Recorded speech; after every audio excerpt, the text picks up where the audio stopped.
Pai querido, Pai amado, nós te glorificamos pela oportunidade desta manhã, por tua compaixão, ó Deus, e pelo propósito dos nossos corações, pois aqui não viemos em busca nem do ouro e nem da prata, mas da glória e da redenção que há em Cristo Jesus. Pois o Senhor mesmo diz que não buscava sua própria glória, mas outros a buscavam. E nós aqui estamos em cumprimento da sua palavra, Deus. Pois para quem iremos? Ou que caminho tomaremos? Que estrada trilharemos? Pois só a tua palavra é lâmpada para os nossos pés e luz para o nosso caminho. Por isso, nesta manhã, ó Deus, o que nós te pedimos é revelação. Te pedimos tesouros, sim, desses que estão ocultos nos céus.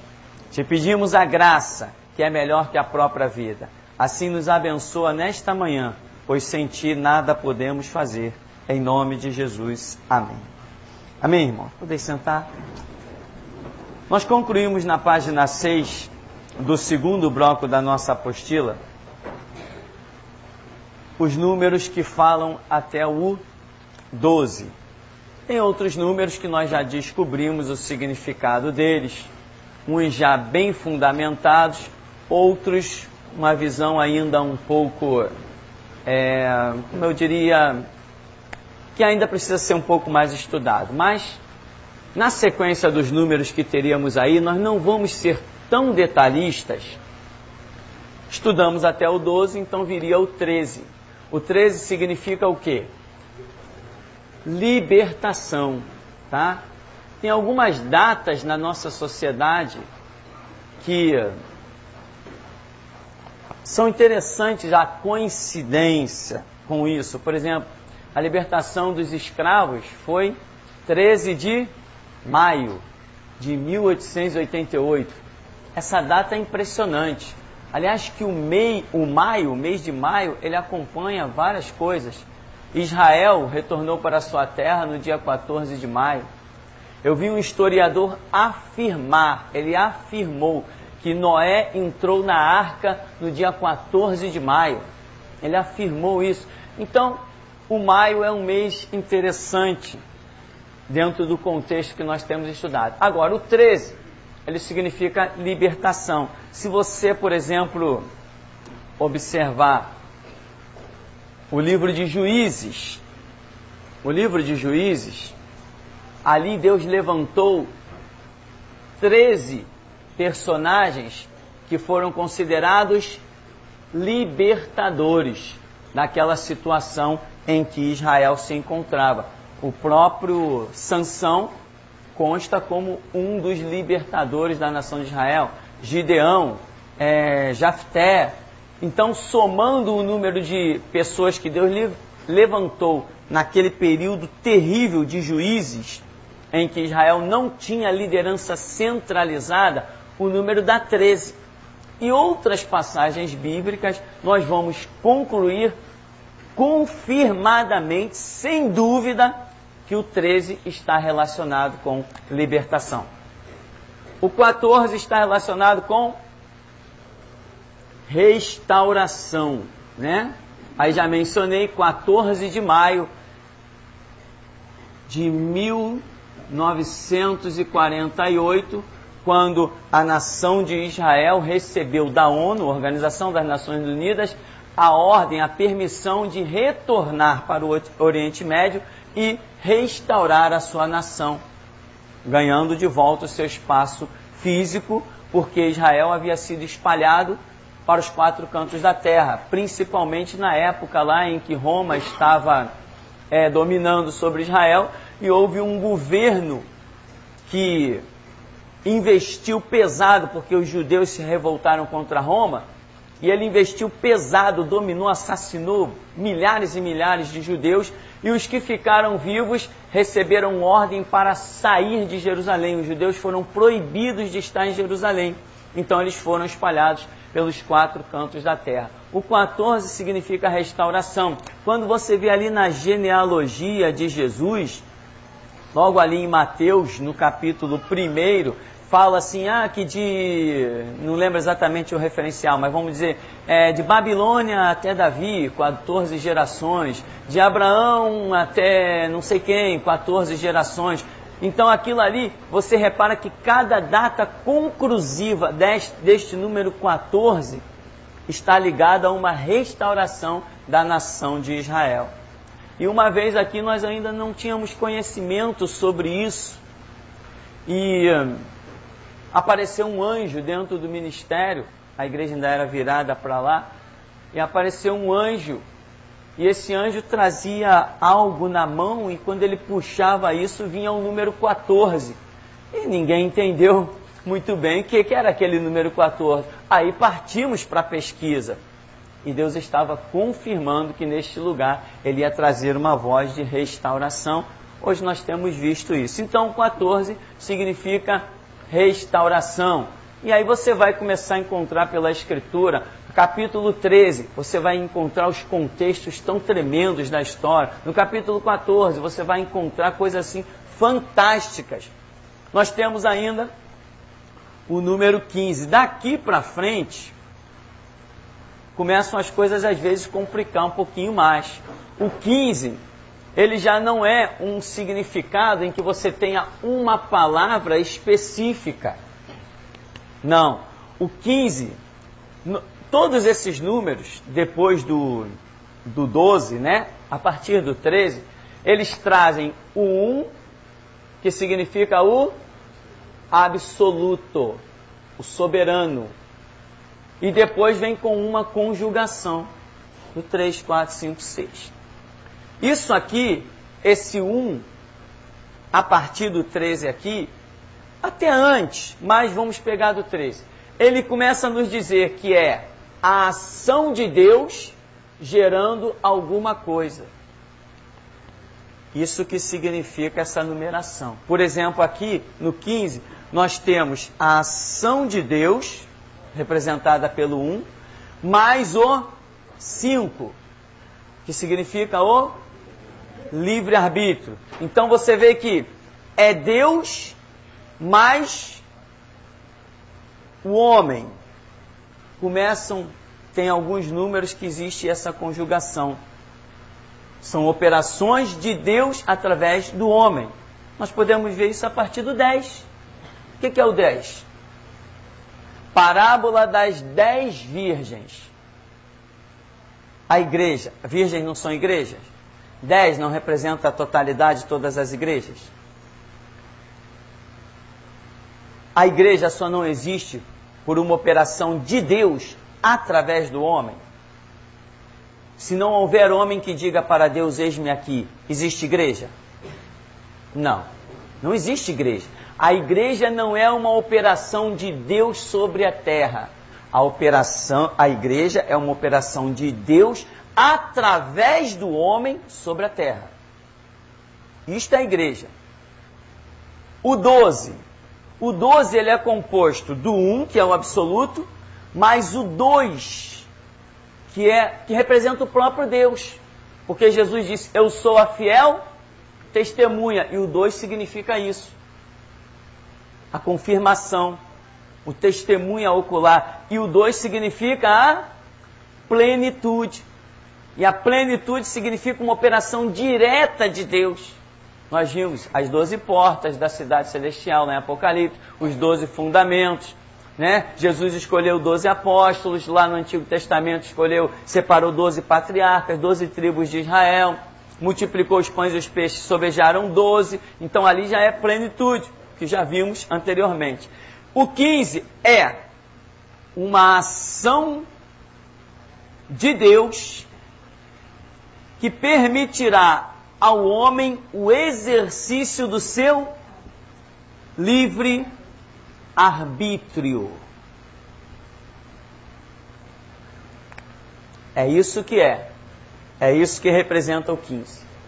Uma ação de Deus que dará ao homem a oportunidade de exercer o seu livre-arbítrio. Ou seja, Deus vai fazer uma operação tremenda, impactante, milagrosa, em que aqueles que observarem essa ação de Deus terão a chance de libertação, exercendo o seu livre-arbítrio. Coisa que sem essa operação do 15, eles não conseguiriam. O grande exemplo, voz da restauração. Coincidentemente, eu nasci no dia 15. Voz da restauração. Se nós não nos levantássemos, o mundo estaria perdido. Se esse ministério não viesse à existência, o mundo estaria perdido. Esse ministério que eu falo, restauração, poderia não ser eu, poderia ser qualquer outro, mas restauração. Por quê?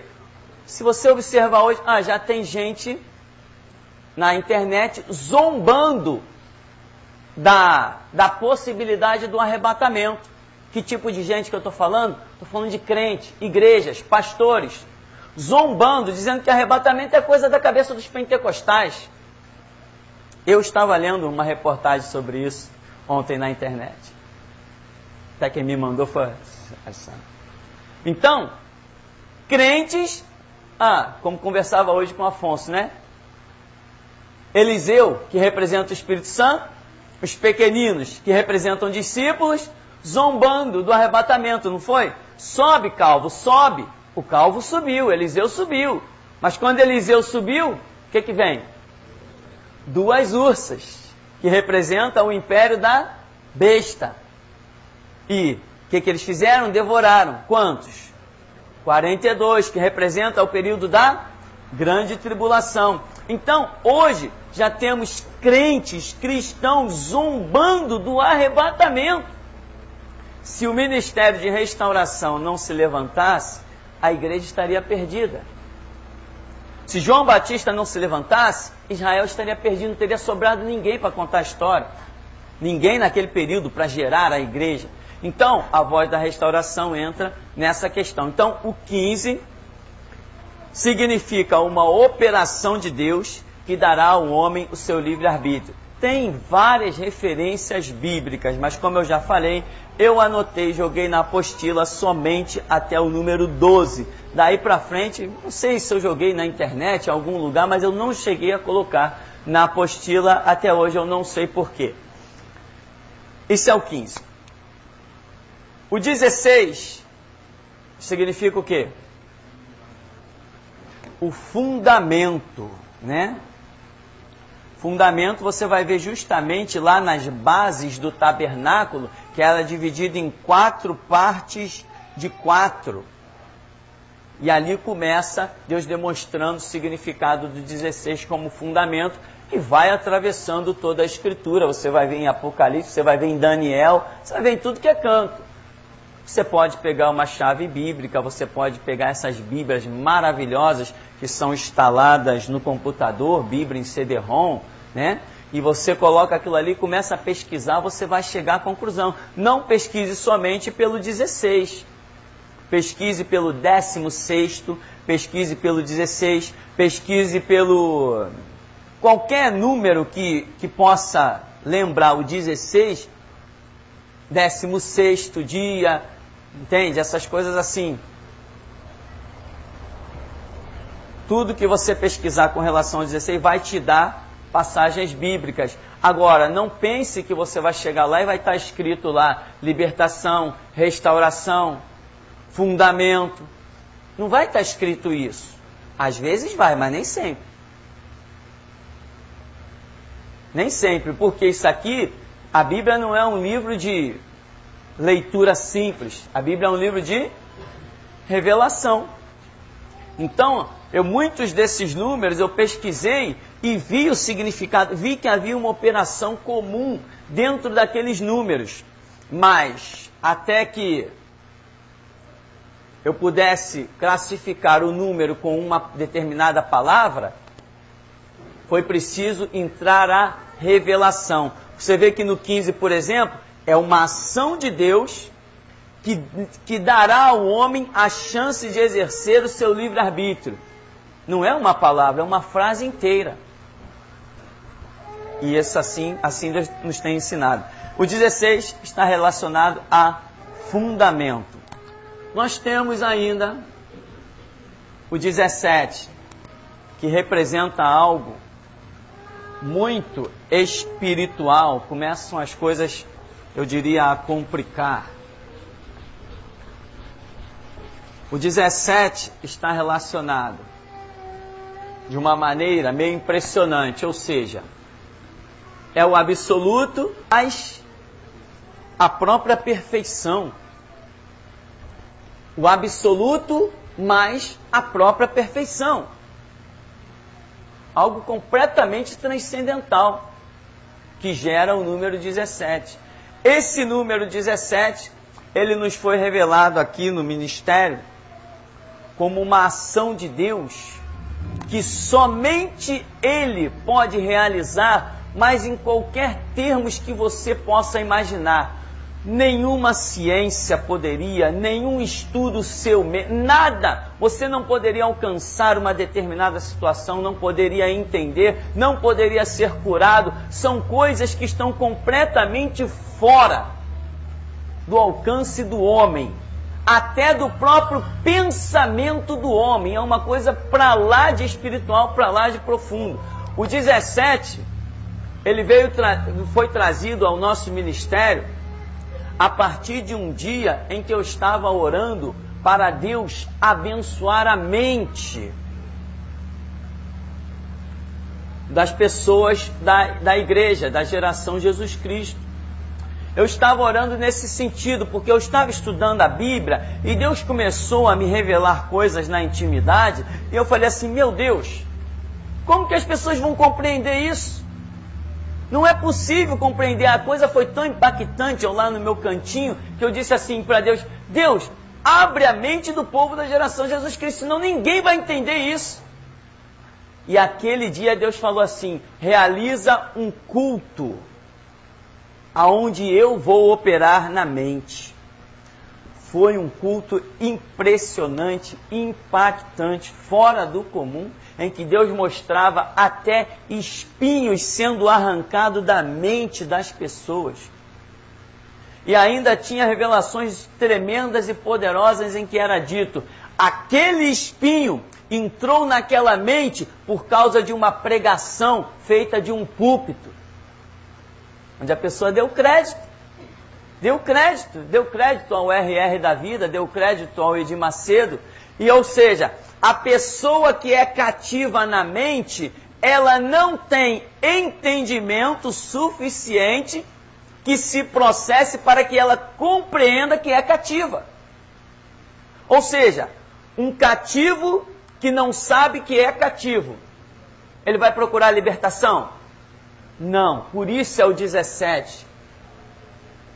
É Deus operando de uma maneira que nem sequer existiu uma oração sua. Você não sabe que tem aquele problema. Você não sabe que precisa alcançar aquela libertação. E Deus vem com o 17. É a operação dele sobre aquilo que você nem imagina que precisa.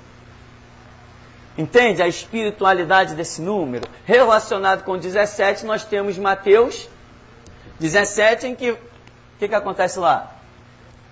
A transfiguração de Jesus. Algo totalmente fora da realidade, impactante, totalmente inimaginável. O 17 está relacionado a isso. Nós temos ainda o número 18,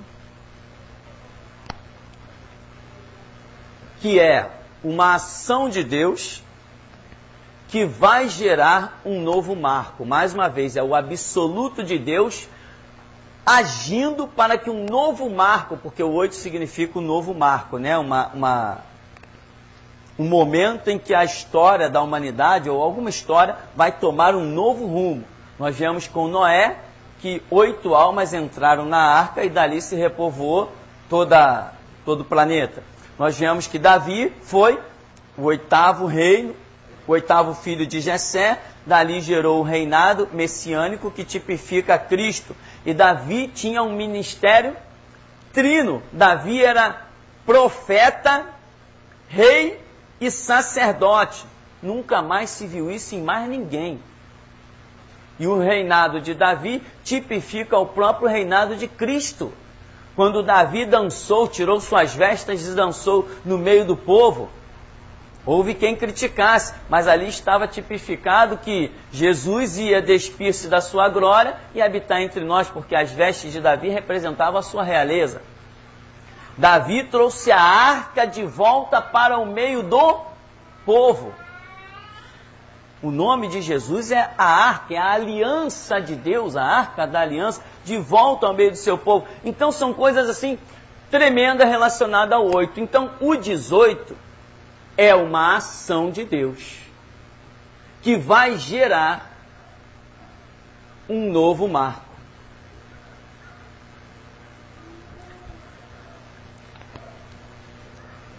Temos depois disso o 19. O 19, que está relacionado o absoluto com a promessa, que o 9 significa a promessa, né? Já vimos esses números menores, já vimos. A mulher que demora 9 meses para dar à luz, os calendários relacionados com o 9, de acordo com a lua, uma série de coisas aí que...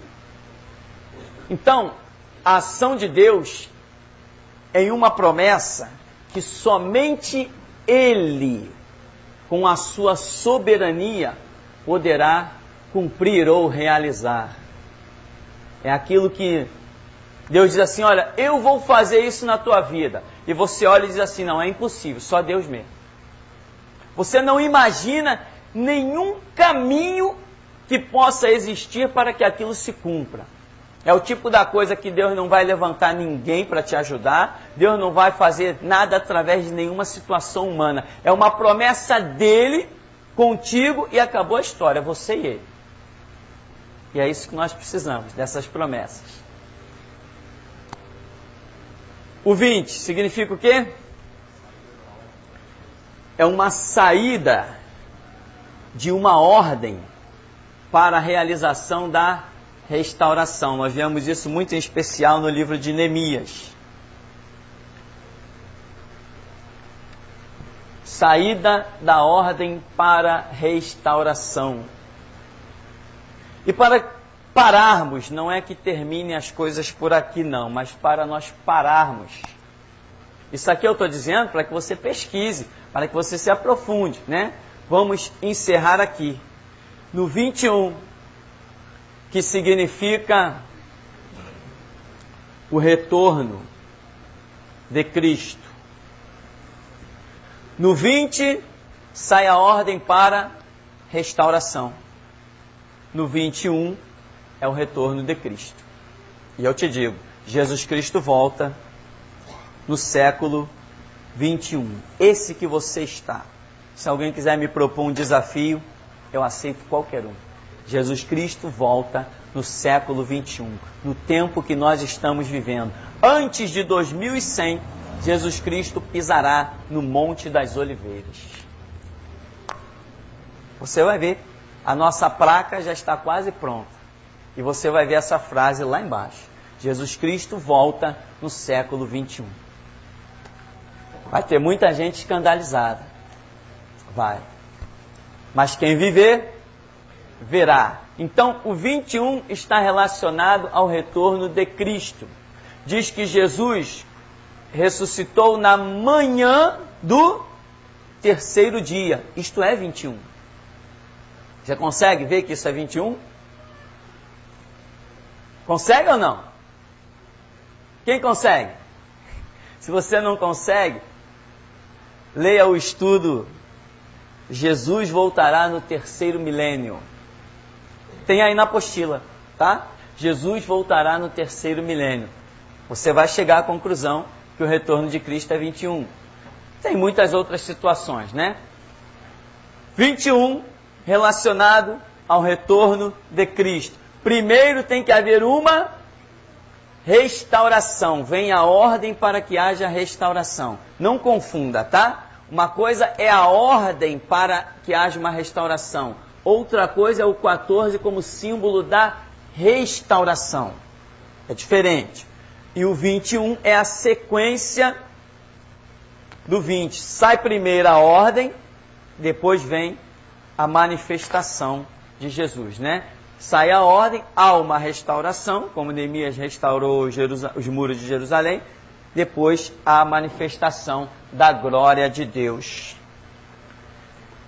Alguma pergunta?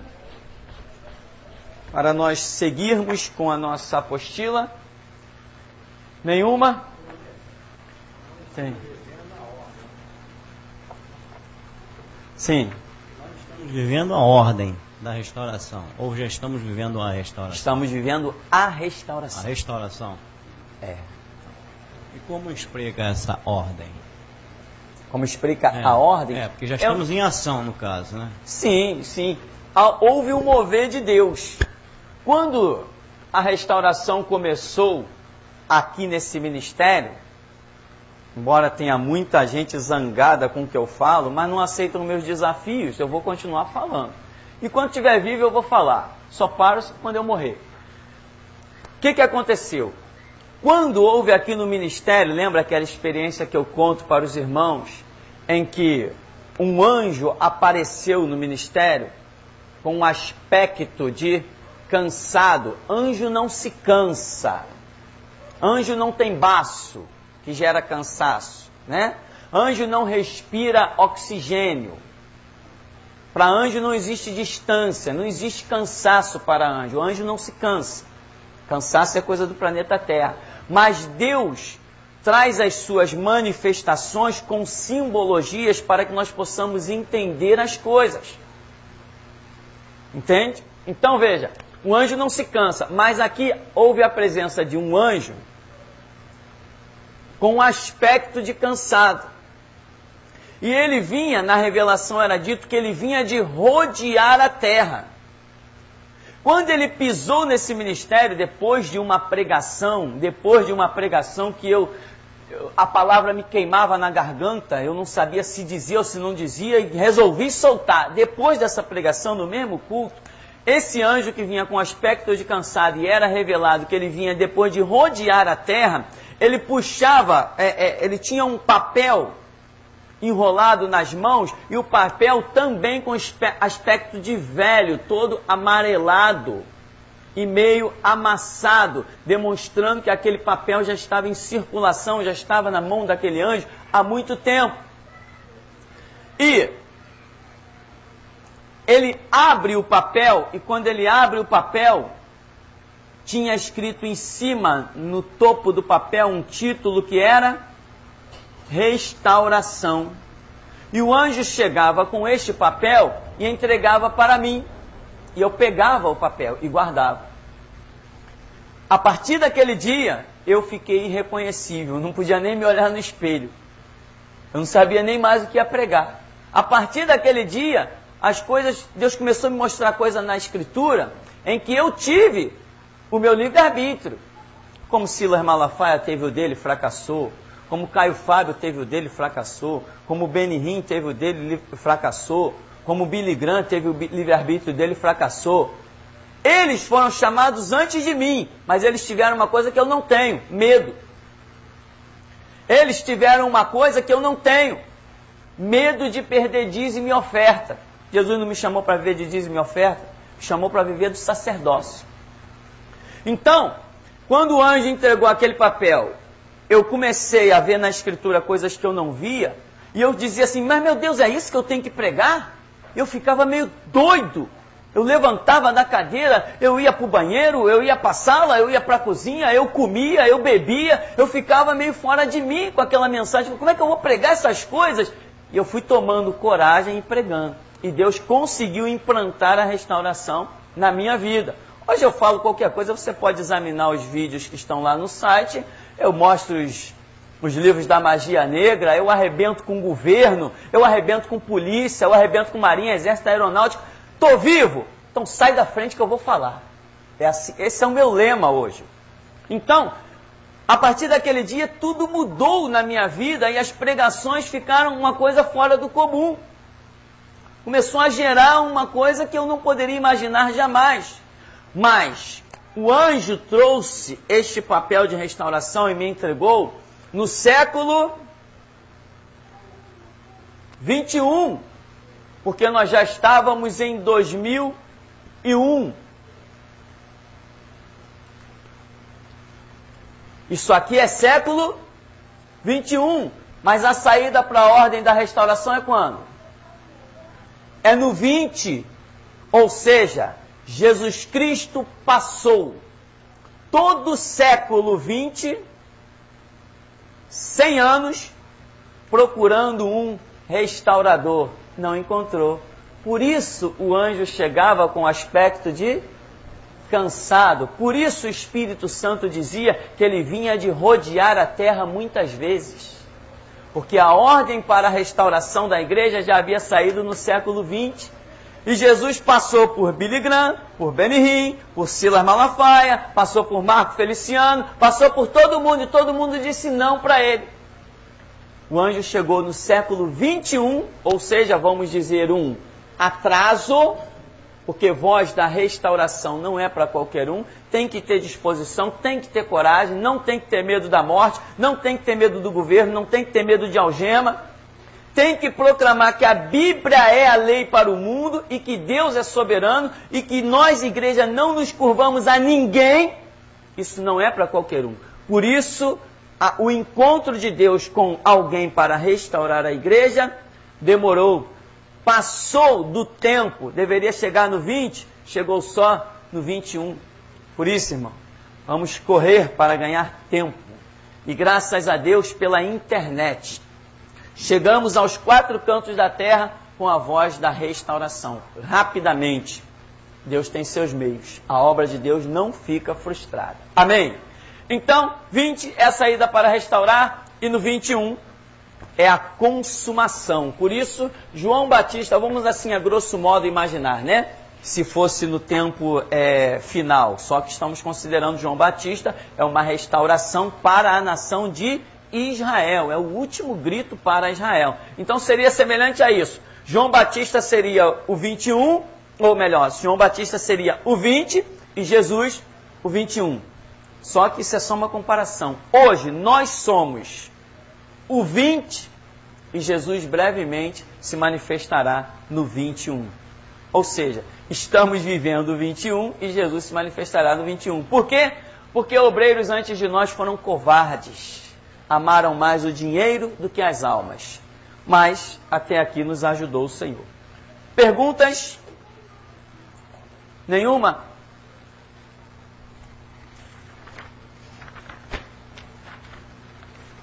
Nós vamos caminhar um pouquinho então, na página 7, que diz: tipologia, estudo de uma situação que exemplifica outra. Aí nós temos vários exemplos: Abraão, José, Moisés, Elias, quem mais? Davi, Josué, João Batista, enfim. Nós vamos nos deparar com vários personagens que são usados na Escritura como tipologia.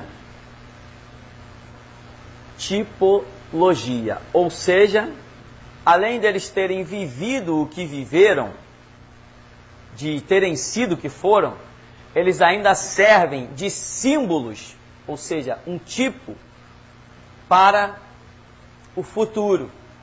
Já mencionamos Eliseu quando amaldiçoa os pequeninos. Nessa tipologia, nós vemos Abraão representando o próprio Deus, porque Abraão ia sacrificar o seu filho.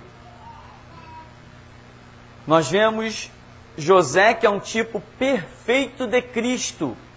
Ou seja, se eu estou dizendo que José é um tipo perfeito de Cristo, eu estou dizendo que José, na sua caminhada, no desenvolvimento da sua vida, ele foi igual a Cristo. Ou seja, se eu estudar detalhadamente a vida de José, eu entenderei detalhadamente a vida de Cristo. Só que os fatos concernentes à vida de Cristo ainda não estão encerrados. Mas os fatos concernentes à vida de José já estão encerrados. Então, se eu examinar a vida de José, eu saberei qual é o final do ministério de Cristo. Isso ou não é? No final da história, da vida de José, José não deu livramento ao seu povo? Deu, não deu? No final da história, José não se revelou aos seus irmãos? Então eu já estou sabendo que Cristo, no final da história, vai dar livramento a Israel. Vai se revelar aos seus irmãos. Vai ou não vai? Vai. E como vai? José é o tipo perfeito de Cristo. E aí tem vários episódios que eu escrevi aí na nossa apostila, página 7, em que vai avivar um pouco a sua memória. Ah, eu coloquei tudo aí? Longe de mim conhecer tudo. Ninguém sabe tudo, mas aquilo que você buscar em Deus, se for para o seu tempo e para a sua vida, você vai alcançar a revelação. Amém? Você tem que se empenhar, se dedicar. Você não entra aqui na igreja para aprender Bíblia. Eu acho que não. Eu acho que você entra aqui na igreja para saber que tem que ir para a intimidade do seu quarto e aprender Bíblia. No lugar de aprender Bíblia, eu costumo dizer que não é na igreja, é dentro do quarto. Amém? Claro que é. Porque se eu tivesse dependido das igrejas por onde eu passei, estaria sepultado já debaixo de 7 palmos há muito tempo. Mas a intimidade do quarto fala muito mais que todos os púlpitos. Amém, meu irmão? Então você aprenda a ir para lá. Aqui também, Moisés é uma tipificação do próprio Cristo. Você vê que Moisés foi criado no meio de uma geração corrompida. Tem alguma coisa a ver com Jesus? E como tem? O cenário de Israel estava um horror. Eles davam a sentença por presente. Jesus chamou a melhor classe que tinha em Israel de quê? Escribas e fariseus, vocês são hipócritas. Se os escribas e os fariseus eram hipócritas, acabou, meu irmão. Quem estava reinando em Israel quando Jesus está lá? Império Romano, considerado o império mais lascivo, mais pornográfico da história da humanidade. Dizem alguns que superaram até os gregos, porque os gregos também não era fácil. Né? Por isso que na estátua de Daniel, o império da Grécia é representado pelo ventre, porque estava ligado à sensualidade, pornografias e outras coisas mais. Então, Moisés liberta o povo da escravidão. Moisés não faz o povo herdar a terra prometida. Isso tem a ver com Cristo?